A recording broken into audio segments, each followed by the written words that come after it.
Hi hello, welcome back to my channel. இன்றைக்கி நம்ம ஒரு சூப்பரான காரசாரமான ஒரு மீன் குழம்பு ரெசிபி தான் பார்க்க போகிறோம் என்னோடய ஸ்டைலில். வாங்க எப்படி செய்கிறதுன்னு பார்க்கலாம்.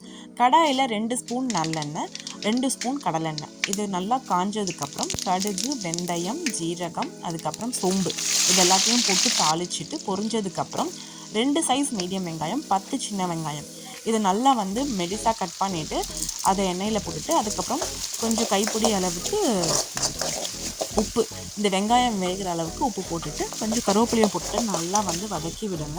அதுக்கப்புறம் 1 ஸ்பூன் இஞ்சி பூண்டு பேஸ்ட் அதையும் போட்டு நல்லா இந்த எண்ணெயில் வதக்கி விட்டுக்கோங்க.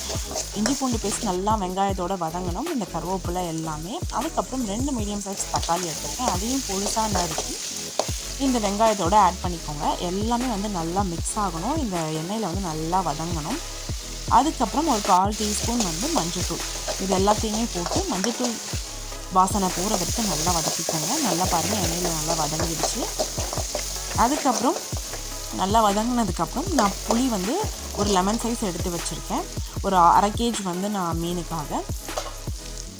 அந்த புளி தண்ணியில் 2 ஸ்பூன் வீட்டில் அரைச்ச மிளகாத்தூள், 2 ஸ்பூன் வெறும் மிளகாத்தூள், அதுக்கப்புறம் அதில் ஒரு பச்சை மிளகா, கருவேப்பிலை, கொத்தமல்லி இது எல்லாத்தையும் நல்லா கரைச்சிட்டு இந்த கிரேவியில் ஊற்றிடுங்க. 10 நிமிஷம் நல்லா இந்த குழம்பு கொதிக்கணும். அந்த புளி வாசனை போனதுக்கப்புறம் கட் பண்ணி வச்சுருக்க மாங்காய் பீசஸை போட்டுருங்க. இது ஒரு 5 நிமிஷம் கொதி வந்தால் போதும். மீன் குழம்புல மாங்காய் இல்லைன்னா எப்படி, அது போட்டால் தான் சூப்பராக இருக்கும் டேஸ்ட்டு. மாங்காய் போட்டுட்டு ஒரு 5 நிமிஷம் நல்லா கொதிக்க விட்டுட்டேன். அதுக்கப்புறம் இன்றைக்கி நான் ஒரு 1/2 கேஜ் 2 மீனையும் மிக்ஸ் பண்ணியிருக்கேன். நவர மீன், அதுக்கப்புறம் வவ்வால் மீன் இது ரெண்டுத்தையுமே குழம்பு கொதித்ததுக்கப்புறம் பொறுமையாக கேப் எங்கெங்கே இருக்கோ அதில் ஃபுல்லாக ஃபில் பண்ணி விட்டுக்கோங்க. பொறுமையாக அதையும் ஃபில் பண்ணிக்கோங்க. இந்த மாதிரி ஒரு நாள் நம்ம போட போட மீன் எல்லாமே அடியில் போயிடும். பொறுமையாக எங்கெங்கே கேப் இருக்கோ எல்லாத்துலேயுமே ஃபில் பண்ணி விட்டுக்கோங்க. அதுக்கப்புறம் மீன் போட்டதுக்கப்புறம் கரண்டி வச்சு கிளறி விடக்கூடாது. நான் செய்கிற மாதிரி இந்த மாதிரி 2 பக்கமும் கடாயை பிடிச்சிட்டு இந்த மாதிரி மிக்ஸ் பண்ணி விட்டிங்கன்னா மீன் எல்லாமே அடியில் போயிடும். மாங்காய் ஏன் நிற்குதுன்னா, ஆல்ரெடி நம்ம ஃபஸ்ட்டு 5 மினிட்ஸ் பிஃபோர் போட்டதால் அது ஆல்மோஸ்ட் வெந்துருச்சு, அதனால் அது எல்லாமே மேலே வந்துருச்சு. இப்போ மீன் போட்டதுக்கப்புறம் ஒரு 10 நிமிஷம் கழித்து நல்லா கொதிக்க விட்டதுக்கப்புறம் நல்லா பாருங்கள் எண்ணெய் பிரிஞ்சு வந்திருக்கும். அதுக்கப்புறம் 2 பச்சை மிளகா, கொஞ்சம் கருவேப்பிலை, கை ஃபுல்லாக கொத்தமல்லியை தூவி விடுங்க.